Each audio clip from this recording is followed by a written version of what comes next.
li nga xamante ni dañ koy wax ni boobee coalition dañu ko daal di teg rek waaye du mën a dem fi nga xamante ni moom lañ koy daal di séntu. non coalition bi man lu waay di def di làqatu moom je pense que bañ ko def a gën quoi am na vidéo bu génn temps yi rek on a vu une séance de présentation de certains leaders yu rejoindre coalition Diomaye ak Mimi dans un bureau mais avoir leurs attitudes nga lire parce que boo defee communication expression faciale day wax nga lire l'expression faciale de ces gens-là ils ne sont pas à l'aise franchement ils ne sont pas à l'aise toog nañ di présenter ku ci nekk di wax donc c'était une parenthèse boo xam ne bu lay wan ni coalition Diomaye président n'avait pas sa raison d'être man je le dis amul woon pour ñu koy teg du moment où benn Diomaye dafa démissionné woon ci tout ce qui est aspect politique daf ko démissionné di exercer présidence de la République bi nga xam ne moom lañ ko fal léegi bi mu démissionné ci loolu poste de responsabilité yi mu amoon ak ya mu doon décider yëpp daf ko delloowaatoon donc amatul pour ne tabb naa diw wala def naa diw wala def naa lii beneen bi mooy coalition Diomaye bi ñu koy teg moom nekk fa woon déjà donc comment il peut démettre wala comment il peut ordonner nangam sangam donc yooyu ce sont des choses yoo xam ne ay analyses yu ndaw la yoo xam ne nit ñi mën nañ koo def lecture bi beneen troisième aspect bi mooy pourquoi coalition Diomaye du productif parce que li porté coalition Diomaye moo toog di leen seetaan et c'est le Pastef il faut oser le dire Pastef moo porté coalition Diomaye ba mu toll fii mu toll tey jii nii bu ñu demee ba ne dañuy def une coalition boo xam ni Pastef àndu ci wala Pastef d'accord uñu ak doxalin bi je pense que du ñu mën a liggéey parce que xeetu liggéey ba fay nekk instant bi nii mooy liggéey bi ñu daan liggéey ak système bi te boobu liggéey boobu Pastef moo leen fi dindi je pense que yaa ngi suivre sama logique. bien sûr beneen bi mooy tey jii nii imaginer wala nga lire le nom des gens yi nga xam ne ñuy rejoindre coalition Pastef Diomaye président ce sont des gens yoo xam ni ils sont morts dans leur base amuñu fa benn dayo amuñu fa benn crédibilité même Diomaye bi ñu tuddee coalition bi sax mu nekk fa nekkoon bon nekk un membre parce que ba tey jii nii il faut le dire c'est un membre de Pastef. bien sûr ouais, c'est un membre de Pastef. ba tey dañ koy wax foofu la nekk. moom bi mu demee dans sa commune am dañ ko fa gagné keneen ak keneen noonu ñeneen ñi nga xam ne ñu ngi rejoindre coalition bi ce sont des perdants dans leur commune ils n'ont aucune crédibilité tey coalition boobu naka la mën a liggéey wala naka la mën a defee ay résultats tey bu ñu defee ay résultats dina ma jaaxal trop. Or que à côté il y a eu une remobilisation de parti boobu nga xam ni moo porté woon la grande majorité de la coalition muy Pastef. tey ñooñu bu ñu remobiliser wu ba taxawaat fi ñu war a taxawee coalition Diomaye du def lu dul tas parce que li leen di njëkk a féewale mooy lan man maay jiite fii man maay jiite fee et je te le dis aujourd'hui tey bu ñu demee ba à la base war a liggéey wala war a tabb ñi nga xam ne ñooy jiite dans les communes ou bien dans les départements politiquement parlant ñenn ñi du ñu nangu ñenn ñi jiite leen te on va voir ça. opposition bi ñuy dégg nii daje woon nañ fi mais ana ñu tey c'est-à-dire c'est un phénomène qui est là il faut accepter ça c'est un phénomène bu fi nekk di def son bonhomme de chemin. fekk phénomène boobu noonu wàccul wala phénomène boobu dañul keneen mënu fi def quelque chose buy dem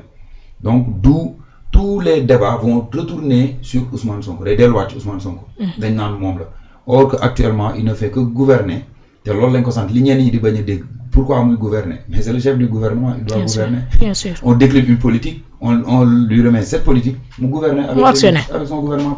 Donc lui, il gouverne, ci loolu la nekk di waxtaan ak basam di waxtaan ak partem lu ko waaye wax leneen da nga koy tooñ. Maintenant coalition Diomaye ñoom am nañ stratégie ñu ngi koy def mais nañ continuer dem mais li mu waxoon après le 8 c'est ce qui est en train de se passer. Il y a beaucoup de choses qui sont en train d'être éclaircies. ñu bëri ñu ngi feeñ. Bien sûr. Que ñu nekk Pastef que ñu bañ a nekk Pastef. On est en train de voir une famille politique buy retrouver wu. On est en train de voir les apéristes dans coalition Diomaye. Donc c'est une famille politique buy retrouver wu.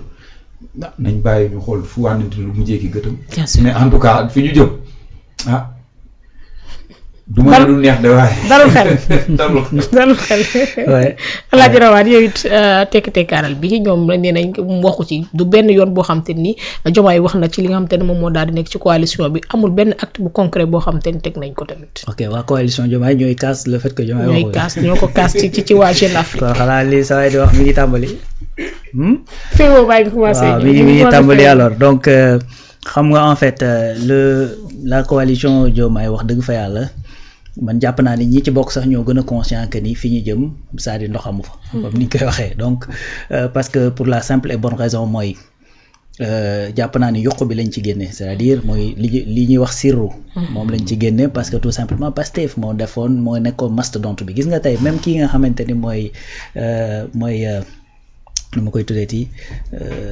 kii l'ancien directeur des moyens généraux man damay naax wala lan bon bref kii waay man damay naax wala lan moo génn barki dem di wax ci première dame ak yooyu bon bref. dina ñëw tur bi dina ñëw. c'est-à-dire coalition Diomaye. c'est-à-dire il faut comprendre une chose mooy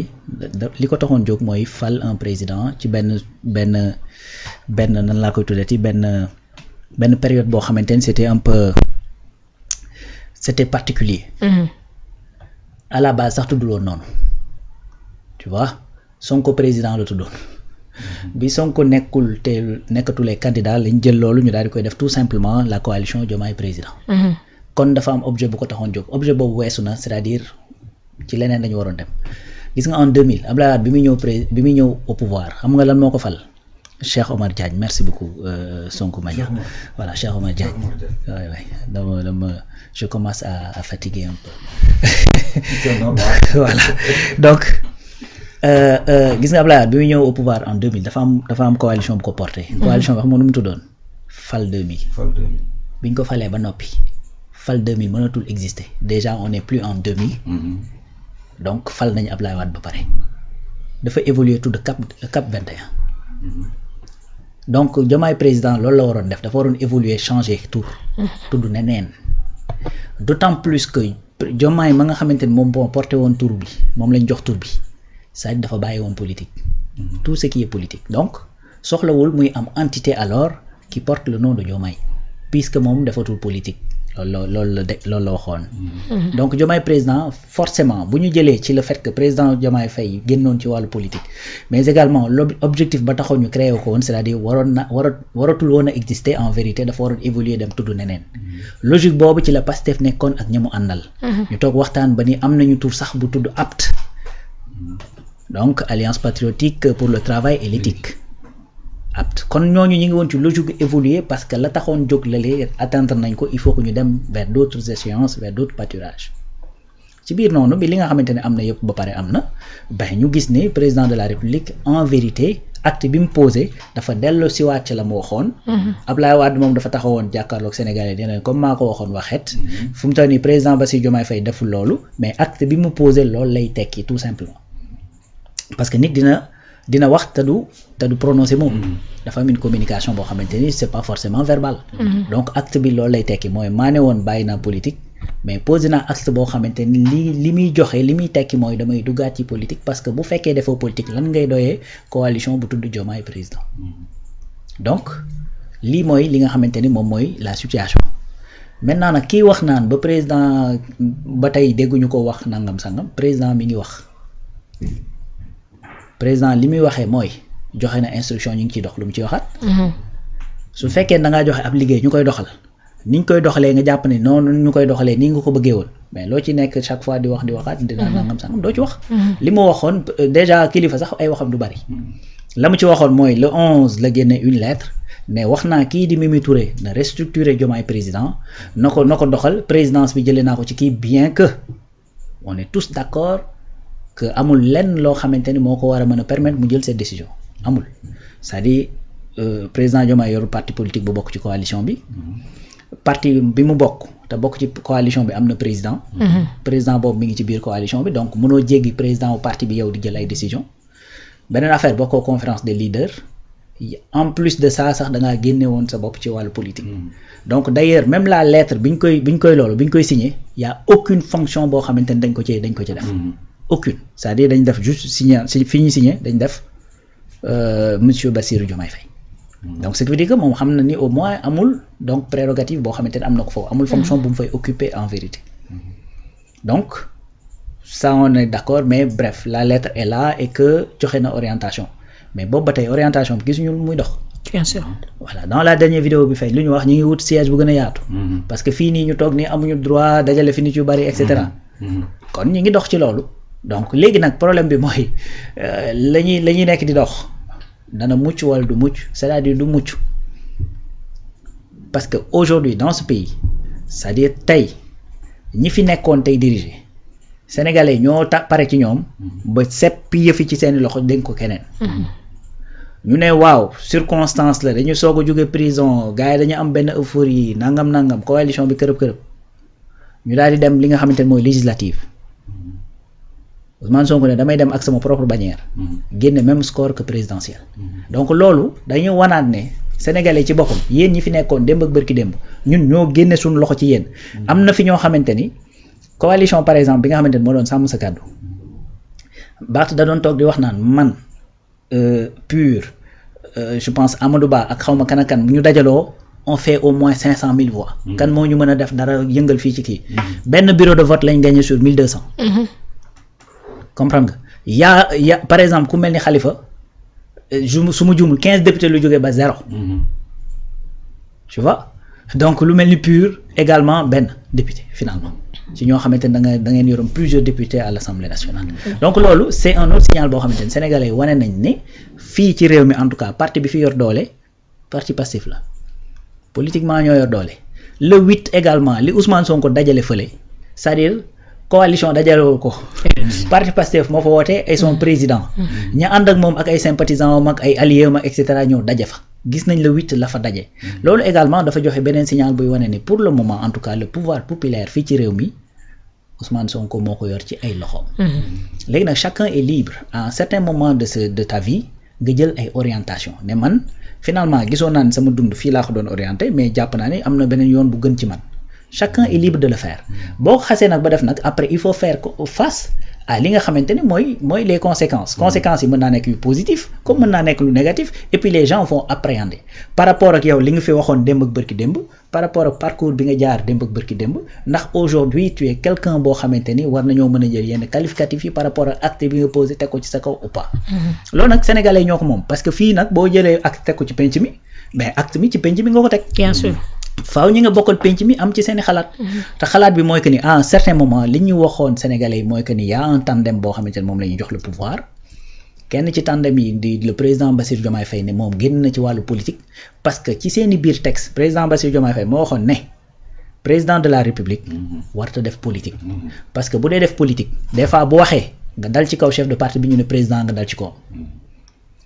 su waxee en tant que président nga dal ci kawam ñu ne non en tant que politique la doon wax donc comme tey président buy génn def tournée économique bi mel ni ay meeting politique buñ ne président warta def meeting politique à travers li nga xamante ni mooy tournée économique ñu ne non c'est pas le chef de parti moom mooy def tournée c'est le président de la république pour éviter woon yooyu moo tax président Bassirou Diomaye Faye ci boppam préconiser ne président de parti warta nekk président de la république mais président de parti la waxoon donc pour la noblesse de ses intentions moom même secrétaire général la texte boobu sax tënku ko mais pour garder l'esprit de li nga xamante ni mooy loolu mu bindoon mu démissionné maintenant nag boo wëlbati ko daal di teg Diomaye président daal di joxe une lettre Diomaye président nekk di dérouler amul jour booy toog te doo dégg ñu wax Diomaye président yaa ngi gis ay vidéo di dem yaa ngi gis même ay communiqué di génn di wax ne wooy keroog communiqué génn pour wax pour man j'ai vu communiqué Diomaye président buy wax agenda wu président ci sortie yi mu war a def génn yeeg et cetera tu vois donc li nga xamante ni moom le président waxoon joxe ko comme digal ñi ngi ci ben c'est ça qui parle à sa place tey ba léegi kenn génnagul dégg kaddu président de la république bu mu wax jëmale ci coalition boobu pourtant boobu ba tey plateau yi ñu ngi ko ciy def di ci waxtaane bien sûr ben loolu kay parce que kaddu am na et puis des actes sont en train d'être posés te loolu moo gën a éloquent les actes qui communiquent voilà acte moo gën a tey man li may wax nii di wax rek peut-être que mun na bañ a bari njariñ mais su ma ko boolee ak jëf ko nag su boobaa en fait bañ na ko ba dañuy wax sax Cheikh Ibra danaa wax ne ba yàlla di noppee fay jëf ba noppee fay wax bàyyi jëf donc mënoo voilà donc jëf jël sax la ñuy wax en vérité donc c'est les actes réellement qui comptent mooy la sëñ bi doon wax rek man gëw ma koy wax dëgg kuy jëf dëgg laa gëm donc jëf bi mooy compter te ce qu'on est en train de voir mooy que ni Diomaye président moom mi ngi nekk di dox loolu nag politique la et la réponse politique bi nga xamante ni moom moo tolloog loolu wala sax mu faw xooxoo foofu mais loolu la Pastef nekk di jéem a di indi donc bu fekkee ni mbir dañ ko ñëw indi ko vers yow c'est-à-dire boo ci indi tontu da nga ciy indi tontu bu am fulla ak fayda bu nekk à la hauteur de yow li nga xamante ni mooy liñ la indil donc réponse bi nag mooy li nga xamante ni moo génn comme communiqué président Pastef signé ko ne dañ dem ci base bi massifier woy di def politique à outrance man damaa mës a wax ne soo defee une politique de haute intensité ba yegg si au pouvoir il faut faire de la politique de haut niveau pour se maintenir au pouvoir parce que politique moo lay indi pouvoir moo lay maintenir au pouvoir ndax chaque parti politique bu ñu créé sa vocation première mooy conquérir le pouvoir bien sûr kon pour conquérir le pouvoir et puis li ñu ciy teg conquérir le pouvoir par des voies démocratiques donc comme c'est par des voies démocratiques il faut donc nga def de la politique pour mën a am un nombre pour boo demee élection nga mën a jël raw gàddu gi mën a tout simplement exercer le pouvoir c'est ça donc moo tax actuellement bon ce qui est dommage mooy que maintenant moment bii nga xamante ni le débat était occupé par lépp lu jëm ci wàllu développement ñuy wax ci politique waxuñu ko ci opposition à pouvoir mais ñu koy wax ci effectivement pouvoir bi nga xamante ni c'est-à-dire personne ne comprend quoi loolu c'est ça qui est dommage voilà mais encore une fois pour daaneel foofu et puis répondre à li nga wax c'est-à-dire ki nga xamante ni moom mooy ki inquiété wu naan président waxul effectivement président mi ngi wax parce que instruction moom joxe woon ñu ngi nekk di ko doxal. bien sûr c'est juste que moom moo mënul lire rek. waaw moom moo mënut a dégg. moo mënut a dégg à travers les actes.